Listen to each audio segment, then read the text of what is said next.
আব্বা যাও, আব্বা যাও। এ আপনি কি করলেন আব্বা যাও? আপনি কি করলেন? আমারে আমারে গুলি করার অর্ডার দিলেন আব্বা যাও। আপনি কি করলেন আব্বা যান? কি করলেন?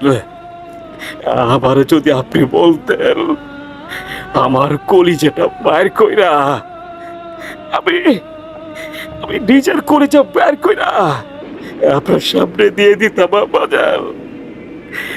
না, না আব্বা যান না। এ আমি আমি আমি ওর কষ্ট পাইলাম। আব্বা যান আপনি যদি আমাকে বলতেন আমার কলিজাটা বাইর করে আপনার হাতে ধরায় দিতাম। আপনি আপনি কেন পিছন থেকে আমাকে গুলি করে অর্ডার দিলেন আব্বা যান? কেন? এই ছিল আমাদের ভিডিও। যদি ভিডিওটা ভালো লাগে একটি শেয়ার করে যাবেন এবং মান্না ভাইয়ের কণ্ঠগুলো যাতে আজীবন ধরে রাখতে পারি সবাই আমাদের জন্য দোয়া করবেন। এই ভয়েসটা আমাদের নিজস্ব ভয়েস। তো সবাই ভালো থাকবেন, সুস্থ থাকবেন। আল্লাহ হাফেজ। পারলে এটা শেয়ার করে যাবেন।